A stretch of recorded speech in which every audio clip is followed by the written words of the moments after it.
think everyone is a networking guru already, so I don't know why I'm here. Since they don't. They're just being shy, trust me. Okay. All right. And that's one of the things I guess you will let them know. You can't be shy when you're trying to network. No, you shouldn't be. Okay. I'm sure by the end of today's conversation, you guys, I think, will take a lot out of the conversation, and you would see that networking is like the success to get you. It's like the key to get you anywhere in your career. So just embrace it. Exactly. I agree with you. And alongside GP, there's Remy. Remy would be also answering a couple of questions alongside you. All right. Remy is from Talk. I'm sure Franklin will talk a bit more about that, and we would have that role. But thank you very much for showing up. I really appreciate it. I think one of the reasons why I made sure we brought you was I remember when, I don't just want to go into details, but I remember trying to network and speaking to you. There was an aura you had that was different from other people, and it was encouraging to see that and take that kind of experience with you and move on to other people. So I'm excited about the things you will share today. Remy, also thank you for joining us. Remy is from Talk. I want to appreciate you for creating time to join us today. I'm not going to be hosting this. I'll just quickly give you a brief lowdown of what Lane is all about, and then Franklin will take over from there. My name is Samuel Adioye, and I'm a member of Lane. And what we do basically at Lane is our major goal is to try and help people understand that the role of developing Africa lies a lot in our court, in the court of future business leaders, in the court of future political leaders. And we've seen that a large percentage of that group of people eventually do an MBA. And our goal is to try and lower that barrier of entry that many people are seeing. Another thing we're trying to do is to demystify MBA admissions, especially to people who are not coming from target places of work. For instance, where I came from, for a long time, no one in that sector wanted to do an MBA. Not because they didn't want to do an MBA, it was just because they didn't know the benefits of it. So at Lane, think of us not as a city, as an association, but as a virtual city, as a virtual small online nation, where we do our best to help our members get into MBA programs they can afford. And then not only stop there, continue to build our community even during an MBA program, and leverage that to keep depression away from our members. And even as we finish our MBA programs, we continually seek to leverage on our relationship, again, the form of networking, to continue to help our members grow so that eventually they can come back to Africa in one way or the other, as we understand that not everyone will come back to Africa physically, but their businesses can always come back to Africa. Their engagements and initiatives can always come back to Africa. And we can leverage that one voice that crosses countries and see how long and how far we can take our continent as a whole to the next level. So with that bit of introduction, Marachi would do well I'm sure she would share the link to joining the group if you're not already a member of it, and then we will take it up from there. So over to you, Franklin. Hello, good evening, everyone. My name is Franklin, and I will be moderating today's session. So I'll just give a little introduction about our speakers. So we have Remy and Godspower. So we have Remy. Remy is an MBA candidate at Talk Business School. And Godspower Akala is also an MBA candidate at Penn State Smeal College of Business. For his internship, he is serving in the role as financial manager at Microsoft, and before then, he was an assistant manager. Sorry to interrupt you, Franklin. If you could move your earpiece slightly away from your mouth, because it seems to be too close. Okay. Okay, that sounds better. Yeah. Go on, please. Okay. All right. So thank you, Godspower and Remy for taking out time for this webinar. I'd also like to indulge us to please put our speakers on mouthpieces on mute so that we can have like a flawless session. So Godspower and Remy, thank you so much. Now let's just dive right into the webinar. In your opinion, what would you say is networking as it pertains to MBA application, and generally, what is networking in your opinion? How does that, how does that play out? Because I feel a lot of people have different notions about networking and how that impacts their MBA application, but we'd like to hear from you. So Godspower, I think go first. Thank you very much, Franklin. It's nice to see what you guys are doing, trying to actually sensitize people about what to expect from the MBA program. And I think you guys are doing a great job. And even those of you that are here attending this webinar, I think you're making the right step for your future careers. And I'm sure you guys in 5 to 10 years from now, you'll see that this step you've taken has been critical in where you are or the plateau you're going to be at that particular point in time. But frankly, going forward, you can just call me GP. You don't have to call me Godspower. So networking, to me, it's simple. Networking is one fundamental key that is critical to your career success. And especially if you're going to be in a career outside Nigeria. I understand most of you or most of the audience here are from countries where networking has not been at the forefront of you moving into the next stage of your career, or it was not even incorporated into our educational system. But if you're going to have a career outside your own country, I think networking is very, very critical. Networking is just, to me, in my own personal view, it's just a way of you meeting people, not necessarily for a particular, not necessarily for a particular job or for a particular admission, but you're just getting to know people. And the good thing about it is most of us on a daily basis network and we don't even know it. It's just you identifying that, okay, these are the things I do and how I can put them in more structured and professional manner to be able to get people and to be able to get me through the door to be able to achieve my own goal. I think basically just summarizes what networking is to me. Thank you. Remy? Okay, thank you, everybody. I'm happy to be with you guys today. For me, I think I would echo what GP has just said. Every day of our lives, like, when we either like you are in an Uber or you are on a bus or you are meeting new colleagues, what we are doing at that point in time is a form of networking. The only maybe difference is that in the US and maybe in most other Western countries, to a large extent, like there's a premium that they place on it, and they've also formalized that process as well. So when you hear networking here, most of the time there's this tendency to think that, oh, this is something huge that I don't know how to do.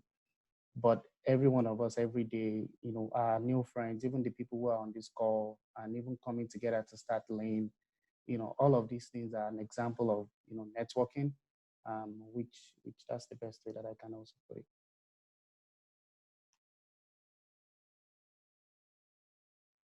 Right.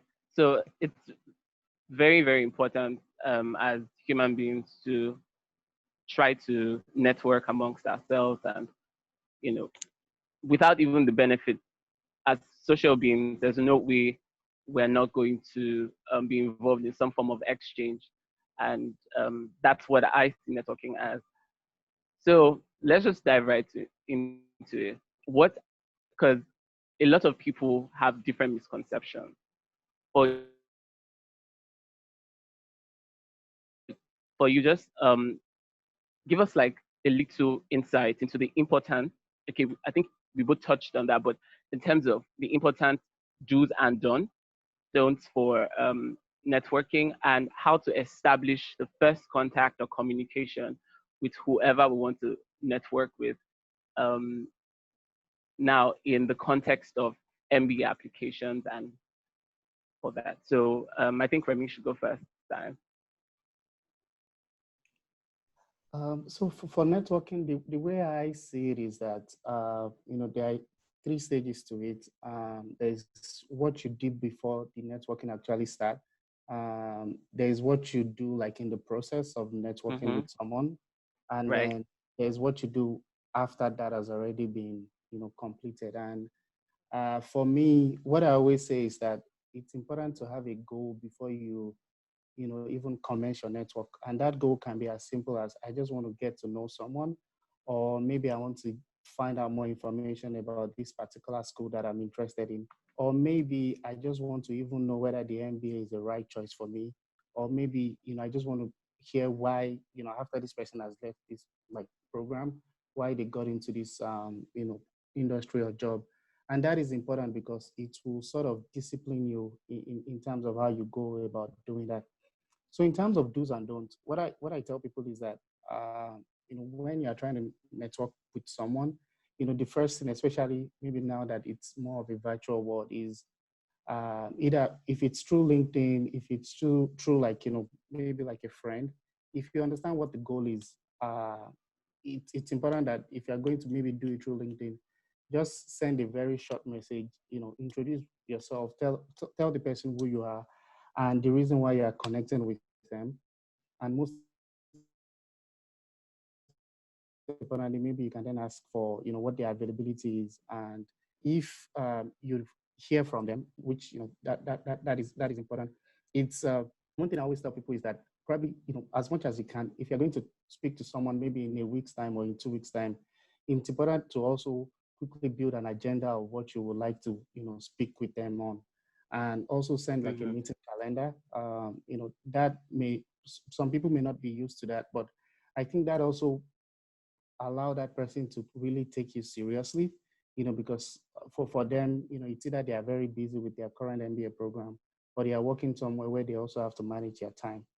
And, during that, maybe that eventually when you have that call, it's important to also maybe introduce yourself again, because maybe a couple of people are trying to meet that person at that time. And also just do like a recap of what that agenda is, when you're having that call with them. And what I always say is that based on that agenda, you also have questions, that you also want to ask them around, that, we can talk about that later. And then when you are done, which is what you do after maybe this call has ended, is, send them a quick email again, just saying, thank you for speaking with me. And, as much as you can, don't see it as a one-time process. What I always do is that almost everybody that I networked with, over 2 years ago when I, prior to my MBA program, I still reach out to them even up until this time. Like, even though, like I probably like, don't ask them, for information as I used to before, but just to keep them updated that I'm about to start my internship now. These are some of the industries that I'm looking at.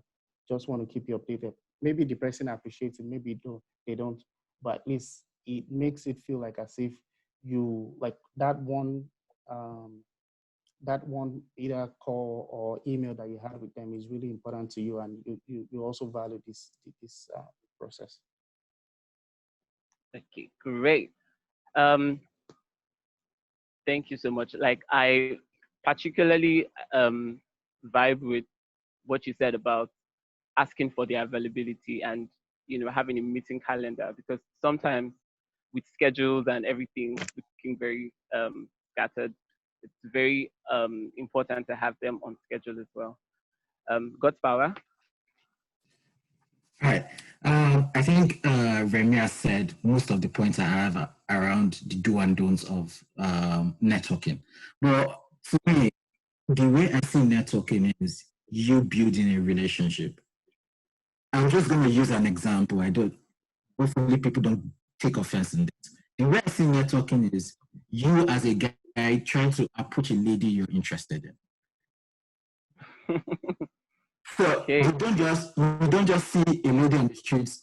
Oh well, no, don't let me assume. Okay, I don't just see a lady on the street and I just walk up to her and express my interest. The first point of call is for me to actually research the person and get to know. At least the good thing about things right now is most of your information are online. So the first point of call is just research the person. Get to know who that person is before you even have the first conversation with the person. Even before you actually reach out to the person, get to know the person to see things that you have in common, things that you can also use as icebreakers when you enter the actual conversation. So first thing for me is research the person. And next thing is know that as you're entering or as you're having a conversation with someone, you know that you're trying to build a relationship. And honestly, my advice for everyone is show a genuine interest. I know, yes, that might not be the case every time, but just try to show a genuine interest in the person you're trying to get to know because it shows a lot. It actually shows when you are genuinely interested in the person if you're having a conversation with them. And based off of that, the person will be more, the person you're networking with will be more vested in the relationship.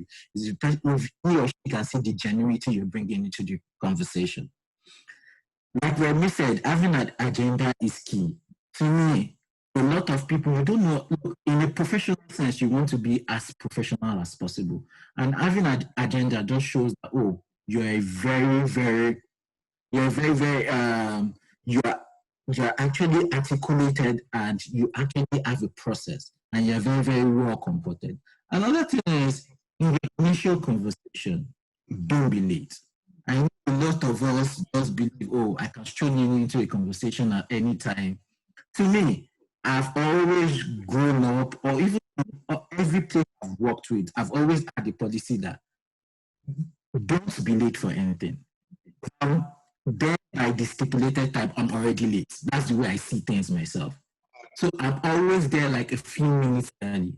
I know that might not be the case every time because people are busy, but try as much as possible to be there on time. And if for any reason you would be running late, just let the person know in advance. Don't wait till you actually jump on the call and you start apologizing to the person saying, oh, I'm sorry I'm late, this and this happened and stuff like that. It doesn't just show well on you as a person. Another thing is, if you have, like Remy said also, you have an invite. Personally, I have a belief that if you have a stipulated invite and you have a conversation, you have a time allotted for a particular conversation, don't overshoot the time allotted. Unless you've expressly asked permission from the person. Because I notice I've had conversations with people where, oh, you set a stipulated time and maybe the person came late and the person has a lot of things to ask or to go through, or the person is just carried away with the conversation. The person just keeps talking. You don't know, especially if you're not seeing the person. You don't know if the person is still interested in that conversation. You don't know if the person has another appointment right after that, and the person is just trying to be polite to you that okay, you should recognize that you are actually passing the allotted time. So things like that are just little things I think you should take note of. Another thing I also want to hammer in your initial conversation and your first contact with the person is, especially in Western world, eye contact, good eye contact is key. People see that if you're not making eye contact with them, people just believe that, oh, you're either lying to them or you're really, really shy. I know in most cultures outside the Western world, you don't look directly at the person's face. They feel it's intimidating or they feel it's rude. But if you're going to come into an MBA program or you're networking with people who are already in the MBA program, most of them are people who do not grow up from your locality, who do not understand those cultural things that you grew up with. So try as much as possible to maintain good eye contact with them. For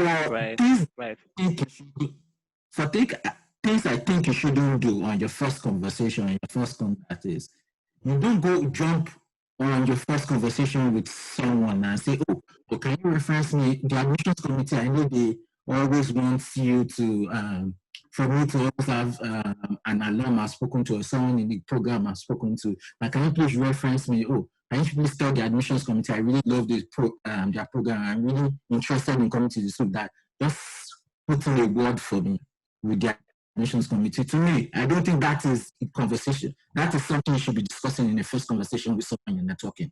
You don't, I'm still going to go back to my initial reference about meeting a girl and expressing your interest. You don't go to the girl on the first conversation and say, marry me. You build that conversation until it gets to that stage. Yeah. Another thing is, if you're going to prepare for your first conversation, please be prepared. I know a lot of us don't just like to make it to say, oh, we can have conversations. It's just to talk in English. Please try as much as possible to prepare for the conversation. You don't want to sound disoriented or discoordinated during a conversation. Another thing is, please test your equipment. If it's your phone, if it's something like that, especially in this world of virtual sessions everywhere, if you are going to have a virtual session or a Zoom call, please test your equipment beforehand. You don't want it to be, oh, it's time already and Zoom is updating. And the person is there, you can't get across to the person at that time. So to me, test your equipment. And if you're going to have like a virtual session like this, there's going to be a video feed, just try to look presentable. I'm not saying you should wear a suit or a tie or dress up in the business professional sense, but just always look presentable. I think those are just the major things I just want to hammer at the end of your first conversation, and some of the do's and don'ts some of the do's and don'ts you should be aware of in that conversation. First conversation. But thank you, Remy and Godspower. In case you're just joining us, we have Godspower Akala and Remy Untitled on the webinar today, and we are speaking on networking. Also, if you have any questions, feel free to drop them on the chat box, and I will take your questions when it's time. Then in the next 15 minutes thereabouts, Sam, I don't know if I'm correct, Zoom will be logging us out. Once that happens, please try and log in back with the link there. Okay. Now, I was going to ask a question. Owing from what you said, GP. Gospel, can I call you GP? Please do. Okay, all right, thanks. So GP, from what you said about networking with people and ensuring that you always come across as respectable and having respect for people's time, and also ensuring that you have that very organic connection. How do you, in terms of networking with like current students, because it's for everyone, when you're trying to network or you're trying to speak to people, one of the very vital people that you have to network with or ask questions are the people who have, been there, done that, in terms of the things that you're planning to do. So in terms of identifying the people to speak to, for example, how do you approach that? Who should you start with first, or who should you pick, or what is the strategy? Because I know in different circles, networking means different things. Under the umbrellas of, I'm applying for an MBA, and you don't know who to start with, because a lot of people just go on LinkedIn and just check anyone out, and they just start the conversation, even if they are respectful and all that. But what's the strategy? Is there like a key? How do you start? How do you approach that? So typically the way I say it is, the first point of call, if you're seeking admissions into any school, to me, the first point of call is always reach out to the admissions office. And I think that's the first part. That's the first step you'll be taking into networking into the school. Send an email to the admissions office. say, oh, just introduce yourself. This is who you are. You're really interested in the program. And these are the qualities you think you'll be bringing into the program. And stuff like that. Just introducing yourself. When you're having you can even set up a call in that initial email saying, oh, you just want to learn more about the program, that and someone from the admissions office just find time to talk to you about it. The good thing about it is most people respond. Most admissions people always respond to that kind of email. When they respond to you, all these do's and don'ts of the first conversation is something you should just put into practice. Have the conversation with them. At the end of that conversation, what you should be asking is, oh, can you introduce me to a current student? It might be a first year or a second year that can tell me more about the program. I want to learn about their own experience in the program. To me, that's always a good way where the admissions people actually appoint someone and say, okay, talk to this particular student. They actually make the initial connection for you after you've had the conversation with them. So it's always easy. But yes, that might not be the only way to get into or to connect with current students. Like you said, LinkedIn is also a good way. And to me, yes, you may see a class of, like, the big Ivy League schools have classes of like 400 to like 1,000, and you might be lost in who to connect with. The good thing for me is, or the way I always go about it is, always look for people that you have things in common. A lot of people, it depends on how active the person is on LinkedIn. A lot of people have thousands of requests. And if you don't have a short note that actually reminds them of, oh, where we initially connected, or why you're even trying to connect with them, a lot of people just leave those empty requests and don't even attend to them. I've spoken to a recruiter once who was telling me that she had over 6,000 invites on LinkedIn. That there's no way she's going to accept 6,000 people on her LinkedIn. That's right. Great. And people who have actually meeting notes that are things that she actually connects with. That's how she sees through the invite and just accepts those people. So you want to write a short note. I know LinkedIn has, I think your initial the option of sending a note. And it's always, the number of characters is usually limited. So try as much as possible to be short, precise, and leave something that is memorable for the person. Leave something that the person would always want to have that initial meet or connection with you. Thank you so much, GP. Remy? So some of the things that I would say also would echo. Can you hear me? Yes, I can. All right. All right. Sorry, I'm having an echo here. I'm sorry. Okay. So some of the things that I would say would echo GP. But what I always tell people as well is that GP talked about looking for common areas of interest. What I also say is that most of the time people usually focused on LinkedIn at the detriment of other social networks. I remember one of the first people that I connected with at Talk, and it was because I was following Talk on Instagram, and they had shared like a story about this person, and then I realized that this person was going to work at Nestle for his internship, and at that time, I was in Nestle. So for me, it was just interesting because immediately I knew that, like, I just went to the Nestle system and then I just searched for this person's name and I reached out to him, through that, instead of even sending me a message on LinkedIn. So, beyond LinkedIn, because, most of the time, the stuff that you probably see on LinkedIn, may be very professional, but at the same time, you want to look for common areas of interest. There are some schools that if you go to, like, the type of interest or what you will see, what people are doing for fun, would even tell you whether this is a place where you can really thrive. And that is always a great place and a great opportunity to also, connect with people.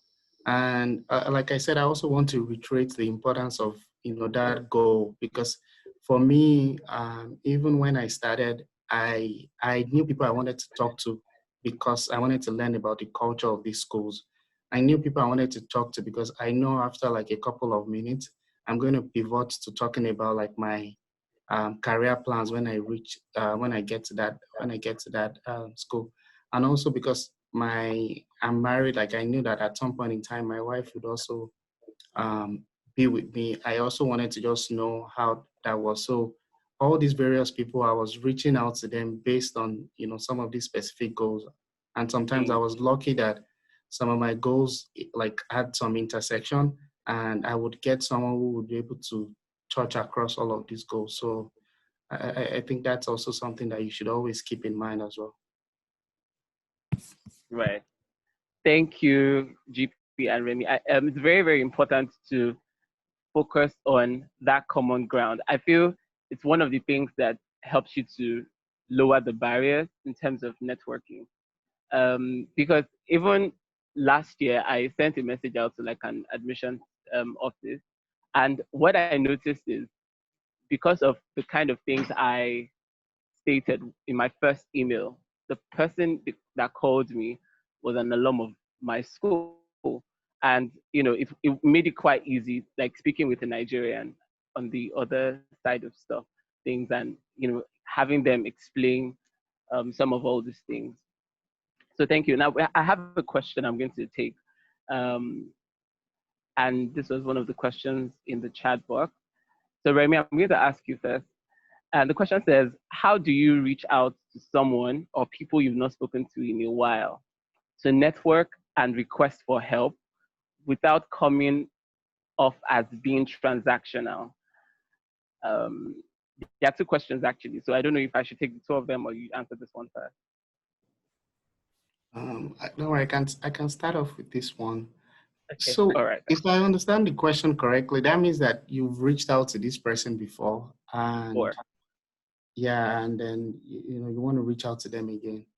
Honestly, the way I even do this type of thing in my own personal life is that if I know I need to ask someone for something, as long as it's not urgent, if I need this thing, say like the end of June, and I haven't connected with them in a while, I'll probably reach out to them first because, like this is, and just asking, just giving them a general update because I figure that you are not close with this person, just giving them a general update, regarding either like the admission process or whatever it is that we talked the last time. And after that, I will then wait, and then maybe after a couple of weeks again, then reach out to them that, oh, based on something I had said to you the last time, I would be grateful, if we can have some time to talk and all of that.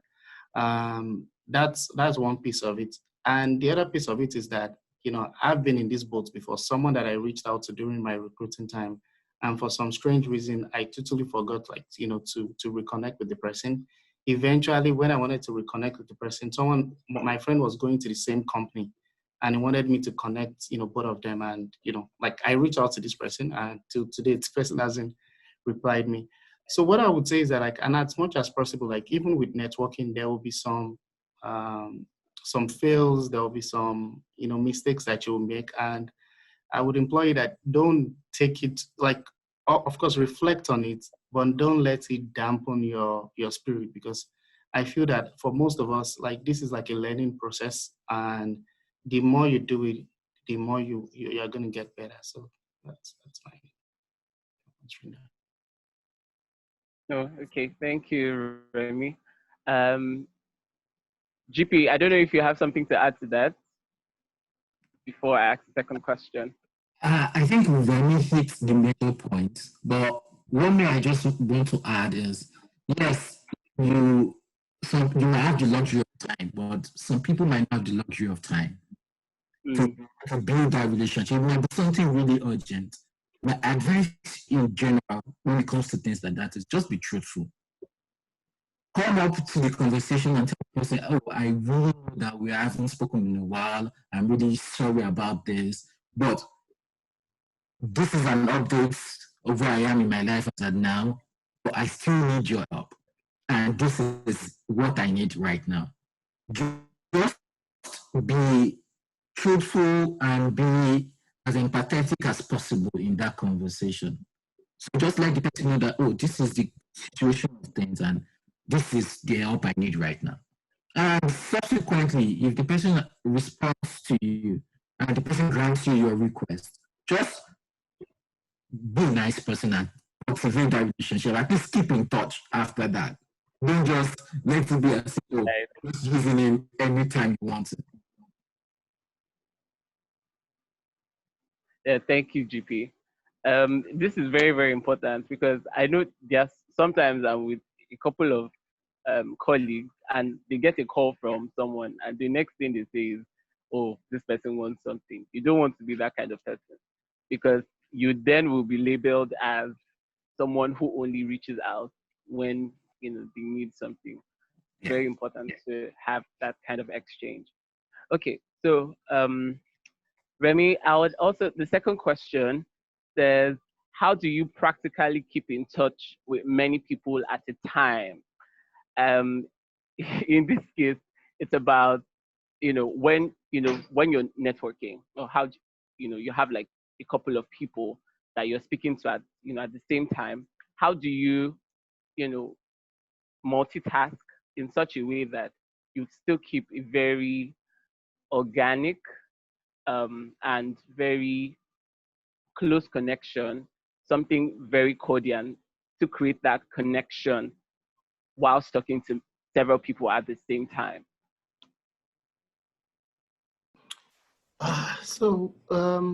There are various ways. Like I've seen a few of my friends, they have like a Google Sheet where when they speak to someone, they just log the person's like name, and then maybe the details of what they talked about. For me, what I just try to do is that when I get in touch with, like I think when I was applying, Zoom was not really a thing, I like, even though Zoom was available, but most of the time it's either people give you their number or like, at least I would say 90% of the people I spoke to, like I spoke, with them either on iMessage, on WhatsApp, and even when people reach out to me, like that's always like the best way that I do that. So because of that, I had like when I speak to someone, I always save the name of the school. Like, so I save, Oluremi Onitila, like I'll put talk or put that in or put, one of these schools. And personally, like what I then do is that every weekend, this is just my own life. Like I open my phone and then I then start to think of like, reaching out to my family. And then in that process, I then reach out to these people.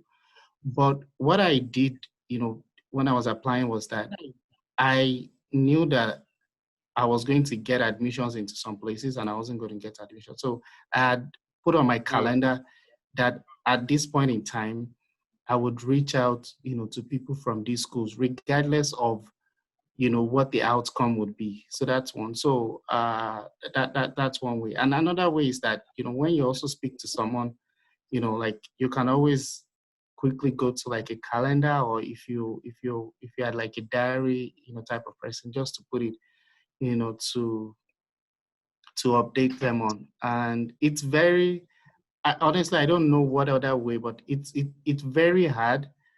But at the same time, by the time you do it, if you speak to 40 people or 20 people, after a while, you would know the people that you naturally vibe with.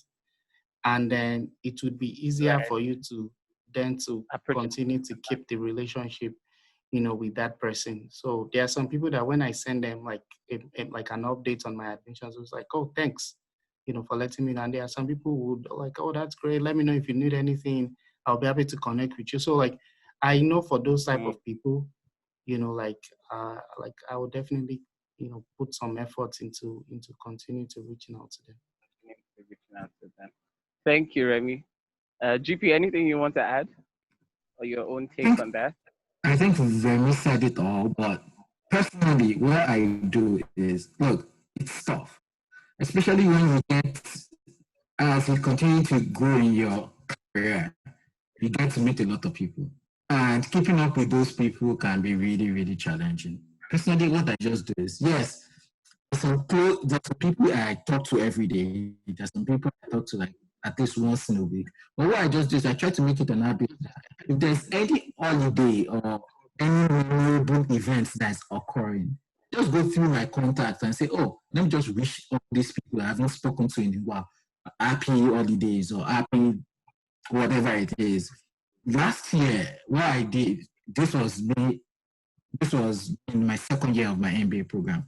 What I did was there were some people that I hadn't spoken to in a while, but they were really important in my career path so far. What I did was, it was Christmas. I just sent Christmas cards to every one of them.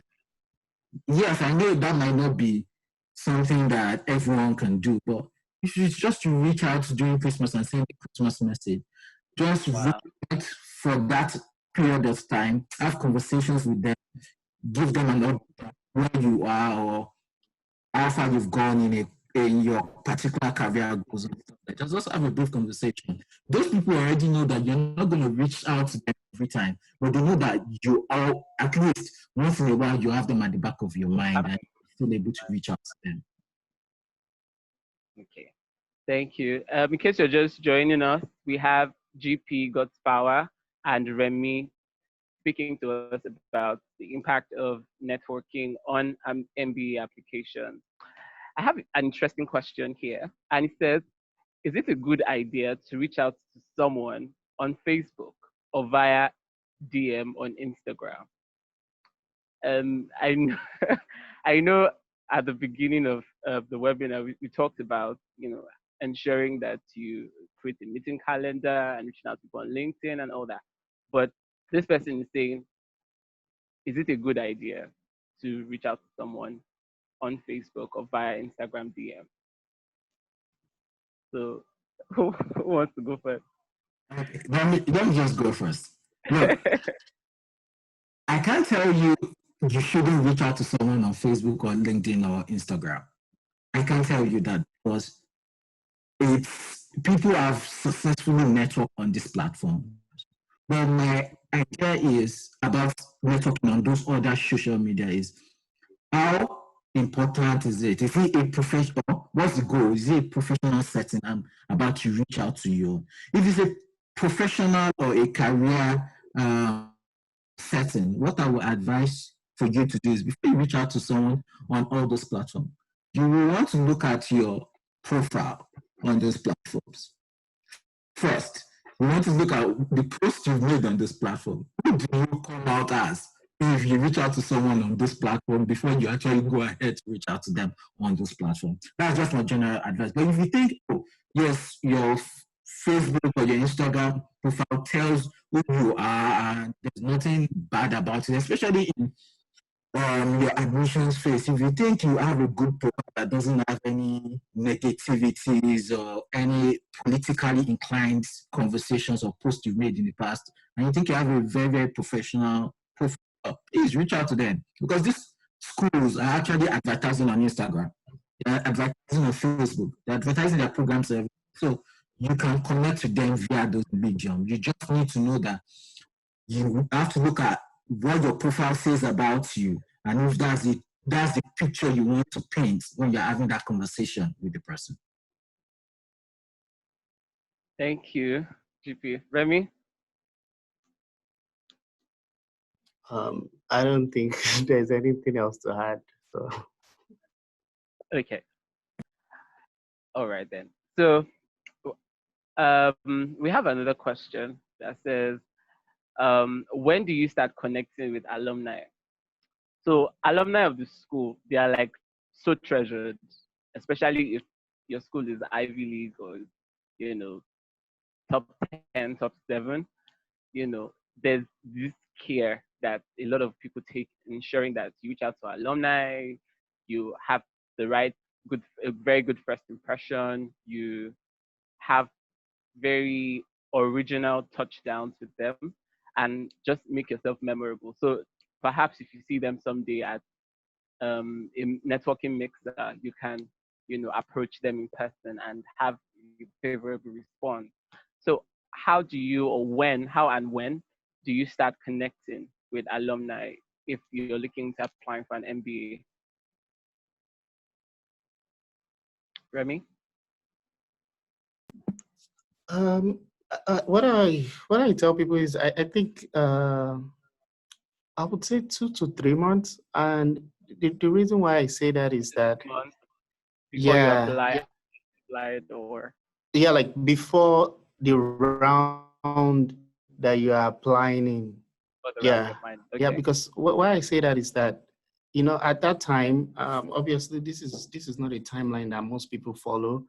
Like at that time, it's either you've already started, narrowing down on the schools, or like you've already started thinking, okay, this is going to be my application game plan, and you want to have spoken to them well enough and to understand the school well enough so that even when you start to maybe write your essays, it feels very organic, because some people like even admissions team usually talk about the fact that they want to know that you've done your research, and that research naturally the best place that you would first show it would be in your essay. When either you're answering a question, you're talking about the reason why you want to attend that school, and you can reference an alum. Honestly, from my own perspective, I know that, some alums, like, they will reach out to the school generally to say, oh, I spoke to this person, and I feel that this person would be a great, addition to our school. And some schools, would ask you to feel like if you've spoken to any alum on the website. So what I would say is that it's if you do it too far out, like by the time, like the alum will probably be maybe curious, or the current student may be curious that, oh, why is this person maybe reaching out to me? But, if you also do it too close, that may also not, give you the effect that you're looking for. So I would say maybe anything from three 3 months and 2 months, reach out to the person and then let them know Round, that yeah. you're applying, like you're applying to or thinking of applying, for this particular round, so that at least there's a marker in their mind to know that, okay, this is good. Great. GP, All right. connecting with alumni. Just to record what Remy has said, yes, especially in the admissions phase, the closer it is to your your application turning in, the better for you. But I also just want to say this: it depends on the objective of the connection with the alum. If you think you're just having that a conversation or connecting with them just to even get an idea about how the school is, and just to know if you're even interested in that school, you can go a bit earlier. You can connect with them a bit earlier. But if you want them to actually make a comment about your application, or have a higher chance of them commenting on your application, then the closer to you turning in the application, the better. Mm, mm.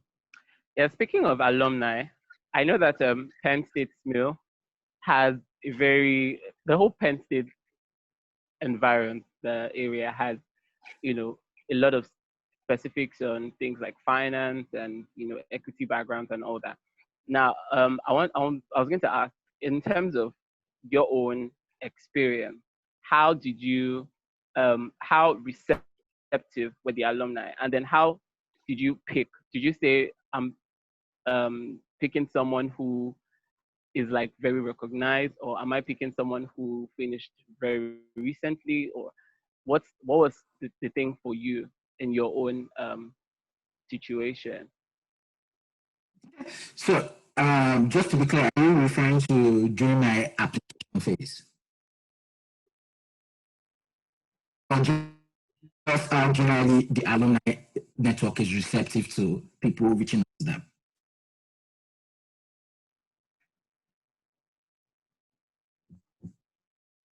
Hello? Hi, Franklin, did you get what I said? No, I didn't. Okay, all right. So I was asking if you were making reference to my personal experience during my application phase, or you just want to know how receptive the alumni network is in general. I'm thinking of your own experience during your application phase. Okay, all right, all right. So For me, when I applied, honestly, I'm going to be truthful to everyone on this call. When I applied to Penn State was one of the last schools I applied to. And I turned in my applications sometime in December. And before that, I'd already started having interview calls with different schools. And Penn State honestly was not a school I was actually looking out for at that particular moment. But what I did was I had a conversation with someone, and the person was a friend of the person I used to work with at PwC. So it was a childhood friend of a colleague of mine, and the person was really receptive. He told me about his own experience during the program, how he actually prepared for the interview, and the entire admissions process. And it was a very, very useful, informative conversation because I just used that as a guide in putting the right application in. Yes, and I made reference to him in my application saying, I spoke to this person and he told me this and this and this about this and this and this about the school. And I was actually looking forward to actually going into the program. And honestly, it was not a long conversation. It was a short conversation, but was very, very useful to me. Okay. Remy, do you have any takes on that? So your own for me, experience. Yeah. Yeah, my experience. So for me, I had applied a year like before, before this last one that got me in, and there were so many lessons I got from that. I only spoke to people who were not even in the MBA programs that I was applying for. So by the time I was coming in the second time, I just picked 3 schools that I wanted to apply to. And I started, I think at the end of June, that particular year, because I knew I wanted to apply for round 1, and most round 1, usually happen in September. And I went to all the websites of the school first, just looking at who is in charge of their Africa Business Club. And eventually I picked a couple of people. I started speaking with them. And what had happened was that the more people I spoke with, there were some particular people who just took an interest in me naturally. And, for some of them, it was because, like some of the work that I was doing in Nestle, was something that they had done before. And also the industry I wanted to recruit for, was an industry that they were also recruiting for at that particular point in time. But what I would say is that for each of the schools, there was one person that I felt that I connected with that changed sort of like the game for me, because at that time I just believed that, okay, any of these schools, I'm ready to go. But for talk that eventually came to, one thing that really made that decision very specific for me was that there was this lady I had spoken to. Everybody I had spoken to, they were very upfront with me to tell me about how competitive the program is. And every time, there was just this innate fear that I had was whether, I had the qualification to get into this program. But then I spoke to this lady, Nigerian American. She made me feel like as if I can do this thing. And that really helped me, because at that time it felt like I had an ally, and after that, every week I was just reaching out.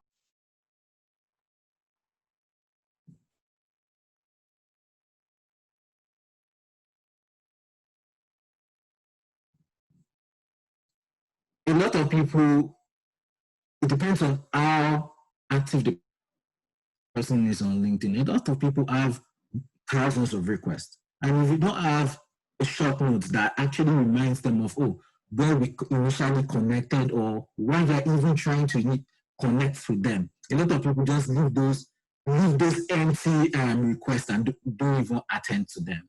I've spoken to a recruiter once who was telling me that she had over 6,000 invites on LinkedIn. Like, there's no way she's going to accept 6,000 people on her LinkedIn. That's right. It. And people who have actually written notes that things that she actually connects with. That's how she sees through the invite and just accepts those people. So you want write a short note. I know LinkedIn has, I think your The initial option of sending a note. and it's always the number of characters is usually limited. So try as much as possible to be short, precise, and leave something that is memorable for the person. Leave something that the person would always want to have that initial meet or connection with you. Mm. Thank you so much, GP. Remy? So some of the things that I would say also would echo. Can you hear me? Yes, I can. I'm sure we can hear you. All right. Sorry, I'm having an echo here. I'm sorry. Okay. So some of the things that I would say would echo GP. But what I always tell people as well is that GP talked about looking for common areas of interest. What I also say is that most of the time people usually focused on LinkedIn at the detriment of other social networks. I remember one of the first people that I connected with at Talk, and it was because I was following Talk on Instagram, and they had shared like a story about this person, and then I realized that this person was going to work at Nestle for his internship, and at that time, I was in Nestle. So for me, it was just interesting because immediately I knew that like I just went to the Nestle system and then I just searched for this person's name and I reached out to him, through that instead of even sending me a message on LinkedIn. So, beyond LinkedIn, because, most of the time the stuff that you will probably see on LinkedIn, may be very professional, but at the same time, you want to look for common areas of interest. There are some schools that if you go to, like the type of interest or what you will see, what people are doing for fun, would even tell you whether this is a place where you can really thrive. And that is always a great place and a great opportunity to also, connect with people.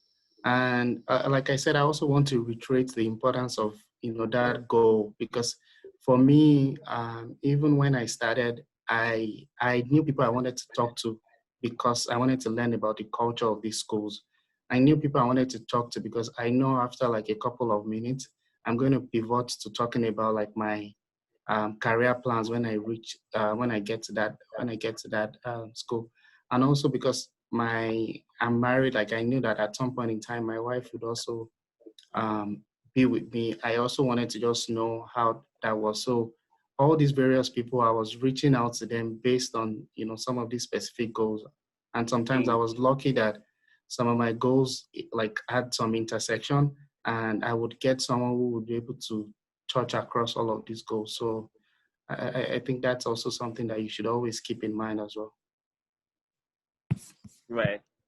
Thank you, GP and Remy. It's very, very important to focus on that common ground. I feel it's one of the things that helps you to lower the barriers in terms of networking.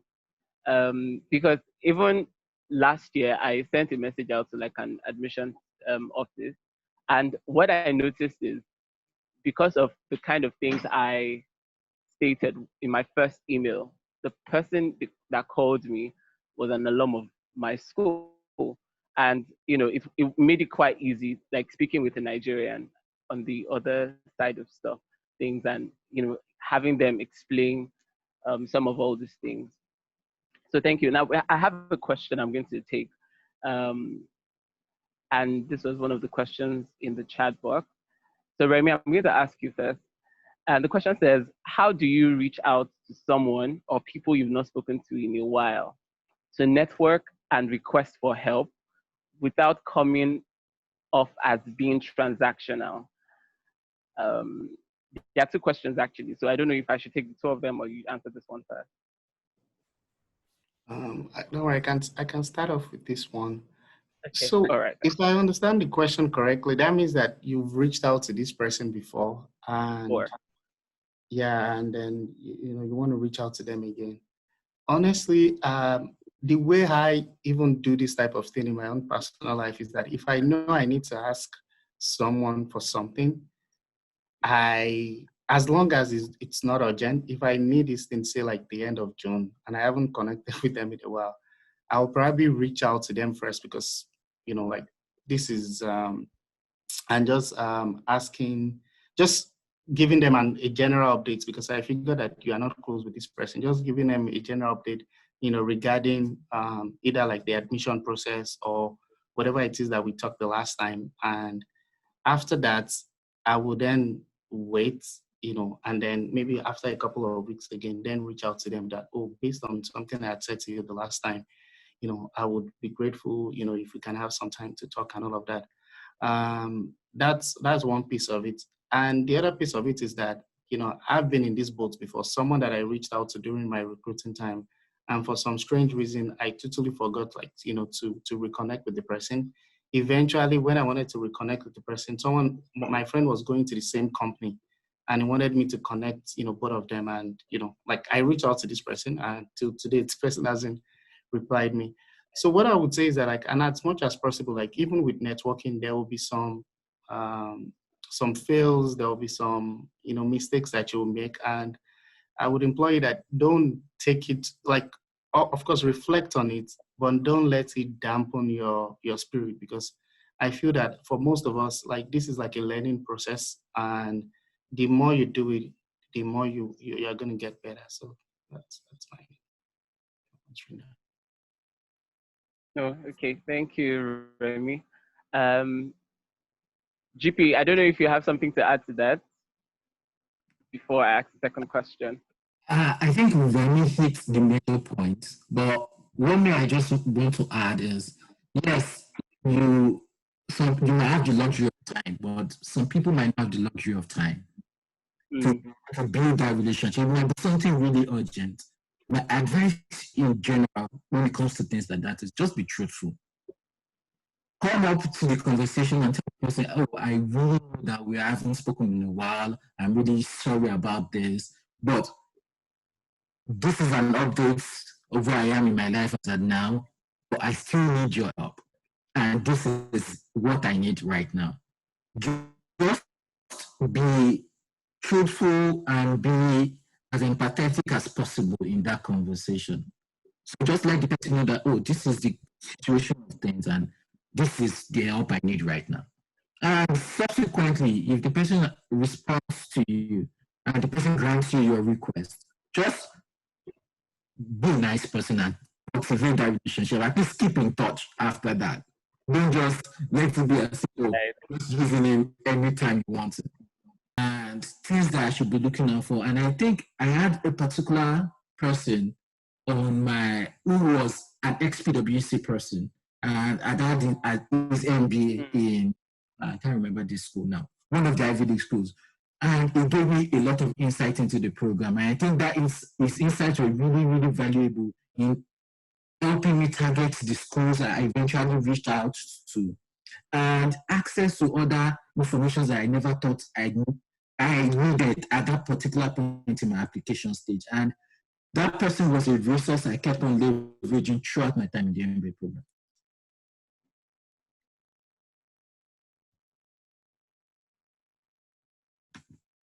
Oh, okay. So thank you, GP and Remy. We have a question from Daniel, and the question says, how do you get an alumni to review your application? Do you say it at the first time you reach out? How do you introduce it? I think this is very, very direct. So how do you get an alum to review your application? Or is it even right to have an alum review application? What's your take on it?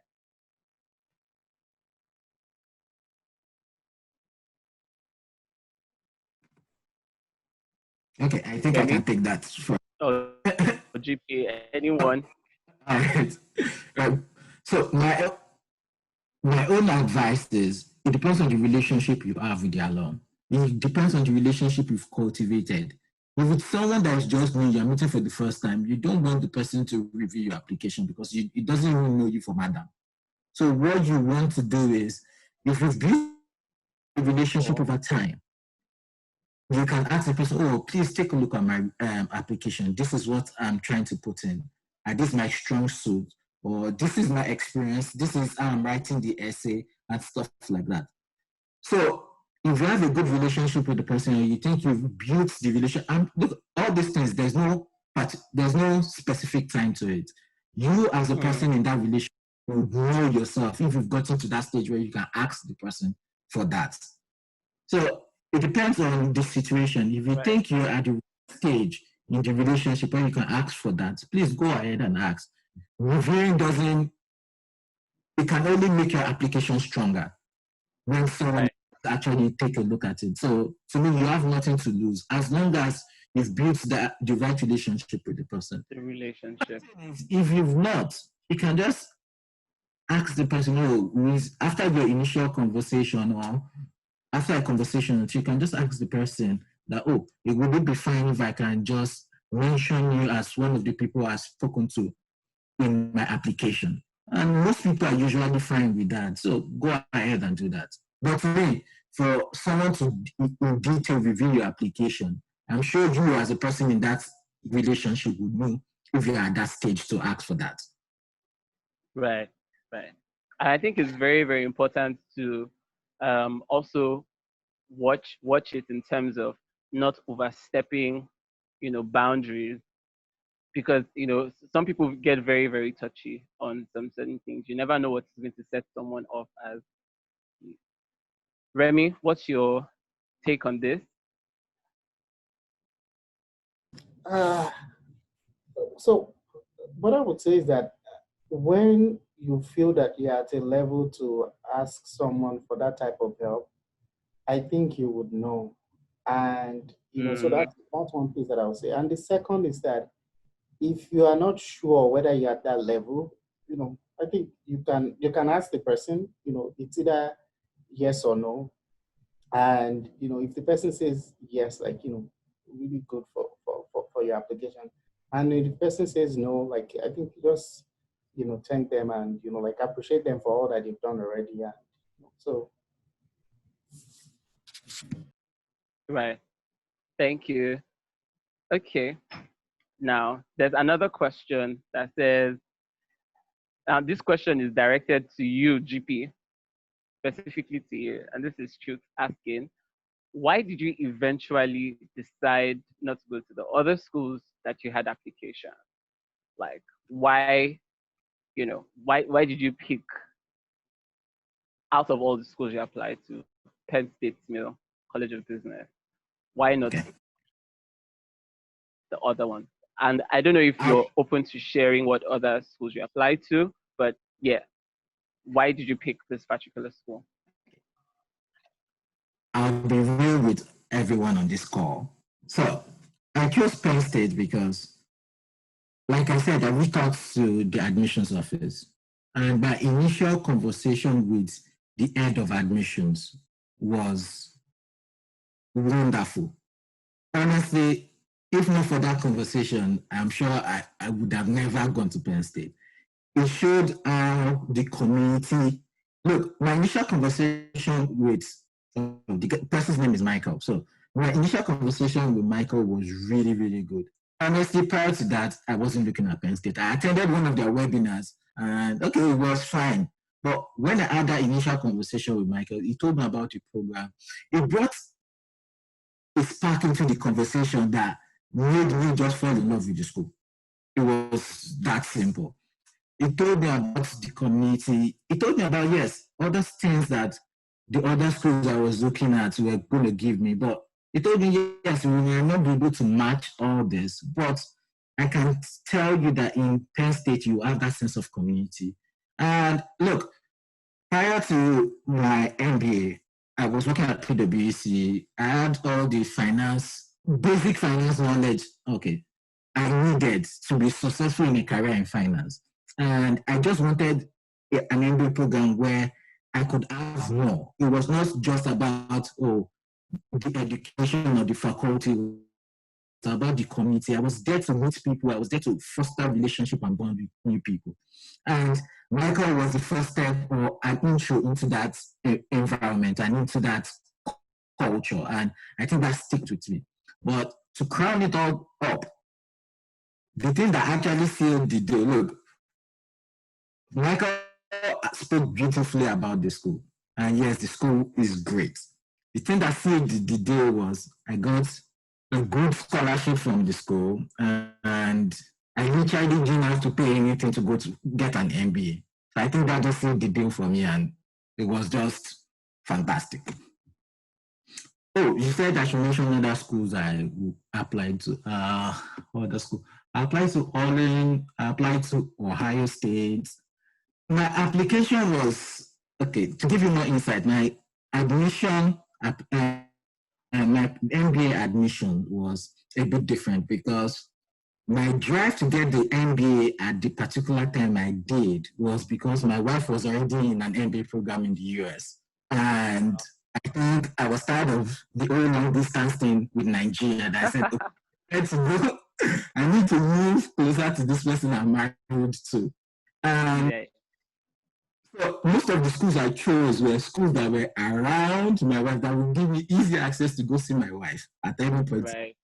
So that limited the schools I applied to, schools that I knew that they're either bus ride or easy drive from our school. So that limited the choices I had, and Penn State gave me the best out of all those at that particular time. So that's why I chose Penn State, even though I had different personal things that led me to the school. But I can say that my conversation with Michael about the community and spending 2 years in the program, actually, everything he said was actually true because I fostered relationship with everyone in my class. Yes, the Penn State program is not large. We're just 16 in our class, but it was 60 people I knew I knew a lot about. Don't let me say I knew everything about them. I knew a lot about, and people that I knew I could always call to have a conversation with at any particular point in time. I could always ask them for help and stuff like that. And I think it was a great experience for me. Thank you so much, GP, for sharing. Okay, Remy, the question directed to you, and we'll take this as we begin to wrap up, is what, if you're, please indulge us, if you're free to do so, what other 2 schools did you apply to, and why did you eventually pick Talk? So I guess it's like something very similar to the question posed to GP as well. What other schools did you apply to, and then why did you decide on Talk? I applied to Duke, and then I applied to Garden UVA. For me, why did I pick Talk? So I think, first of all, it came down to how much I got in terms of scholarship money. So that was the first thing. And then the second thing is that Talk only has one MBA program. They don't have a part-time MBA. They don't have an executive MBA. They don't have anything else. So the focus on the program is on parallel. And that was something that I was looking at as well. Like, the faculties are just there for just the first year and the second year, and like the staff, the school. So that was part of it. Great. Thank you so much. We have all through today we've been speaking with Godspower and Remy, and speaking on impact of networking on MBA application. So we have just a couple of questions left. So I'll just ask this question. In terms of networking and everyone planning on, speak to people, email, call, have, connections and all that. There are a lot of people probably will be wondering, why should I even engage in networking events in the first place? Why should I reach out to people? And what impact does it have on my admission acceptance, getting a scholarship, and impacting on internship and post-MBA recruitment as well? Because, what we're looking at the long term, the long game. What do you think, or what's your take on the impact of networking on getting an admission acceptance, getting a scholarship or internship, and post-MBA recruitment? The GP? Okay. To me, networking is critical at every stage of your career. For the admission phase, networking actually helps put eye on your resume, on your application. So if you have networked with people in the admissions office, you've networked with alums, and alums have mentioned to the admissions office that, oh, look out for this person's application. They actually go out and look out for your application. I can share an experience with you. There was a prospective candidate that applied to Penn State, and the person was just waiting endlessly to get the application actually reviewed. Honestly, at the particular time the person applied to the school, the class was almost filled. Well, the person reached out to me, spoke to me, and said, oh, he's really shared his passion about the school to me. And I felt, okay, this person would actually be a great addition to the program. What I did was I just walked upstairs to the head of admissions, and I had a conversation with the person about the head of admissions about the candidate that reached out to me. And what happened was the next day, the person actually got an interview invite. The application was reviewed that day, and the person got an invitation for interview the next day. So yes, wow. The application might be the numerous applications that go to the school. And as much as they try as much as possible to sift through each of those applications, honestly, some might fall through the crack. But if you have someone who is there fighting for you and who you've networked with and is there always fighting for you, honestly, it gives you an advantage over other people. When I spoke to the admissions person about the qualities that I could see that the person demonstrated on the call and different subsequent conversations I'd had with the person actually felt that, what the head of admissions told me was, look, we try as much as possible to go through these applications and get the best candidates in. But you people who are currently in the program, if you feel someone is actually a great addition to this program, all I can do is to listen to you. Because you guys you've taken time to build that relationship. Most of the interactions they have with you is your application.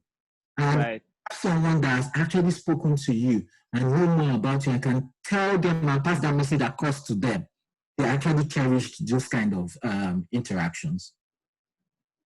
Wow. After your admissions, looking for internship, to me, networking is critical. I'm sure Remy also have a lot of stories you can share about this. But if there's any story I'm going to share about networking in your first year when you're looking for an internship and stuff, is there was a day I was just having a conversation with my wife and one of our friends who were talking about a particular company that one of their friends got an internship with. Honestly, I didn't know about the company. I heard the company for the first time in that conversation. I was looking for an internship. Yes, I was not particular about, as an international student, I was not particular about, it had to be this particular company. Because when you get into the program, you know that there are some limitations you get as an international student. Honestly, what I just did was I heard about the company from their conversation. I went on LinkedIn, looked for alums from my school. Honestly, I couldn't find any alum that was closely related to the business unit I was actually looking out for. So what I just did was I reached out to the head of university recruiting on LinkedIn, sent her a message. The next thing was instantly she responded saying, oh, nice to meet you and stuff like that. I told her, I was interested in this MBA posting I saw online. She said, oh, fantastic. She looked at my profile. She said, oh, you look like a good candidate. Next thing she did was sent me the email address of the recruiter that was in charge of that particular job posting. From there, the conversation went on. Wow. All I was doing was just listening to people having conversations, and I took the step to actually reach out to someone in the organization. Eventually, yes, I did go to that company. During my own internship at Microsoft, if there's anything I can tell you is networking does not end. That's why you need to start getting used to it. Networking doesn't end. Throughout, my greatest regret from my internship was I did not network enough. Yes, I networked. I spoke to people across the organization and stuff, but when I took like an inventory of what I did during my internship, my only regret was I wish I actually networked more. Yes, I got a return offer from the company, but I wish I networked more. And I know that when I eventually resume there, I know that I already have a game plan on how I'm going to network across the organization, because if there's anything I can tell you in the US, if you don't ask for things, if you don't meet people, don't have people who are actually rooting for you, mentors across the organization, look, your career, you might think you're best at what you're doing, but your career might not actually reflect that. So networking is key at every stage of your career. And my advice is start now, try to put into practice some of these things we've spoken about, and just try to make it an habit of yours. And you'll see that eventually it just becomes a part of you, and it will just all work out well.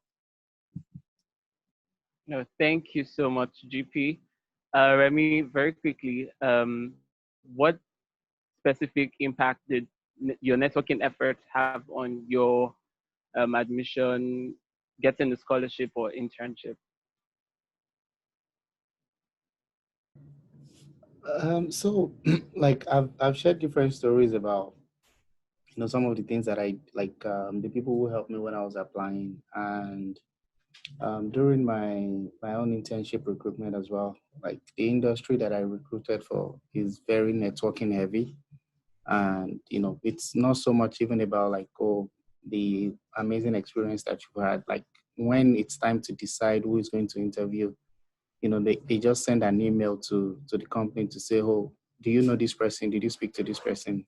And the cumulative nature of that process is what would determine if you are going to get called to an interview. So it's a lifelong skill. And you know, like when I got invited for this thing, this program, one book that I kept remembering was what's his name, How to Win Friends and Influence People.